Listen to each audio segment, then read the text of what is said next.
का मैं प्रभारी सह प्रभारी हूं, वहां बीकानेर ने भी प्रथम स्थान प्राप्त किया। इसके लिए जोरदार तालियों से स्वागत और अभिनंदन। नारी शक्ति की भूमिका इस देश के अंदर जब सृष्टि बनी तब से महत्वपूर्ण है।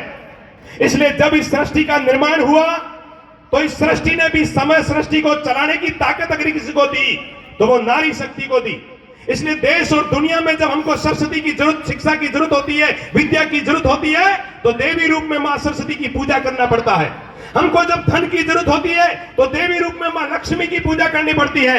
हमको जब शक्ति की जरूरत होती है तो देवी रूप में मां शक्ति की पूजा करनी पड़ती है। इसलिए नारी की भूमिका इस सृष्टि में हमेशा सर्वोपरि रही है। और हम सौभाग्यशाली हैं, हम जिस देश में रहते हैं उस देश में 75 साल के बाद महिला आरक्षण बिल भी अगर किसी ने लाया तो इस देश की केंद्र की सरकार ने लाया। इसके लिए भी अभिनंदन करता हूं सरकार का और सरकार के यशस्वी प्रधानमंत्री जी का। और यहां की राजस्थान की भूमि, जहां की बहन बेटियों का इतिहास, रावल साहब में बीकानेर गया, वहां के संग्रहालय में देखा राजस्थान की शक्ति सिंह की बेटी किरण देवी की शादी हुई बीकानेर में। अकबर उस समय नौरोज मेला लगाता था, उस नौरोज मेले में उसकी नजर किरण देवी पर पड़ी और उसने बीकानेर के महल में उस किरण देवी को बुलाया और कहा कि मैं तुझसे शादी करना चाहता हूं। उस किरण देवी का तन मन आग से भर्रा उठा और जिस दरी पर अकबर खड़ा था उसकी लास्ट उसने आंचल को खींचा। किरण देवी ने जैसे ही दरी को खींचा अकबर नीचे गिर गया। किरण देवी कटार लेकर उसके ऊपर चढ़ गई और बोली कि बोल अकबर तुझे क्या चाहिए। ये इस राजस्थान की नारी है। और उस दिन के बाद अकबर ने कहा मेरी मां मुझे माफ कर दो, मैं आज के बाद कभी नौरोज मेला नहीं लगाऊंगा। ये इस देश की और इस राजस्थान की नारी, ये वो राजस्थान है जहां की नारी शक्ति हाड़ा रानी अपने पति को सर भेज देती है कि सीमा में वापस मत आना। ये वो राजस्थान है जहां अध्यात्म की पूजा करने वाली मीराबाई देश और दुनिया में पूजी जाती है। ये वो राजस्थान है जहां पड़ोसी हमारा जालौर जिले की हीराबा अपने पति का सर इसलिए काट देती है कि वो अपनी भूमि और मातृभूमि के प्रति गद्दारी कर देता है।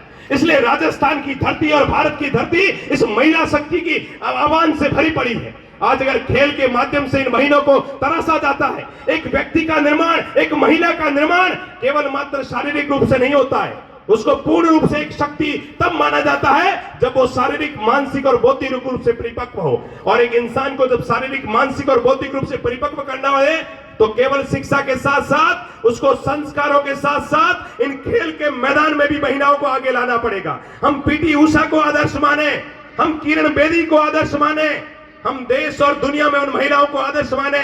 आज मेरा भारत आगे बढ़ रहा है, एक सबल और यशस्वी प्रधानमंत्री के नेतृत्व में आगे बढ़ रहा है। और उसका परिणाम यह है कि दिल्ली के लाल चौक पर जब तिरंगा फहराया जाता है तो वह फाइटर विमान को उड़ाने वाली भी मेरी ये बहनें होती है।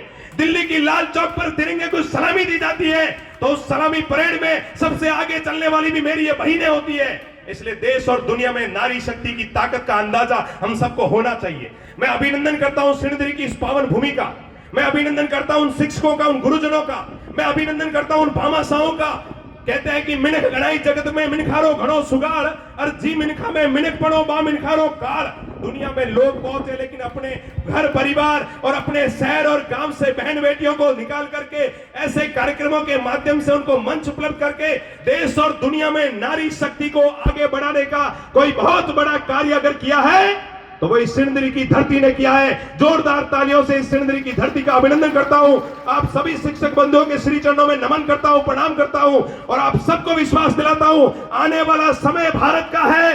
भारत पुनः विश्व गुरु के पद पर काबिल होगा और उसमें सबसे बड़ी ताकत होगी मेरी इस बहनों की। इसलिए इस नारी शक्ति को आगे बढ़ाइए। एक अनपढ़ बाप का बेटा अनपढ़ हो सकता है, एक पढ़े लिखे बाप का बेटा अनपढ़ हो सकता है, लेकिन एक पढ़ी लिखी मां का बेटा कभी अनपढ़ नहीं हो सकता। ये देश और दुनिया का इतिहास है। इसलिए इन महीनों को आगे बढ़ाइए। शिक्षा के क्षेत्र में, संस्कारों के क्षेत्र में, खेल के क्षेत्र में, नेतृत्व के क्षेत्र में, आगे बढ़ने के क्षेत्र में, सामाजिक क्षेत्र में, राजनीतिक क्षेत्र में, हर क्षेत्र में मेरी बहन बेटियां जब आगे बढ़ेगी तभी मेरा भारत आगे बढ़ेगा, तभी मेरा देश आगे बढ़ेगा। आज के इस कार्यक्रम में उपस्थित समस्त खिलाड़ियों का अभिनंदन करता हूं। जो लोग जीते उनको बधाई और शुभकामना देता हूं। जिन लोगों ने जीत के प्रयास किए उनको ये कहता हूं कि पृथ्वीराज चौहान को पढ़ना। हार हार हार और हार की अंतिम अगर कोई लक्ष्य है तो वो जीत होता है और आपको भी जीत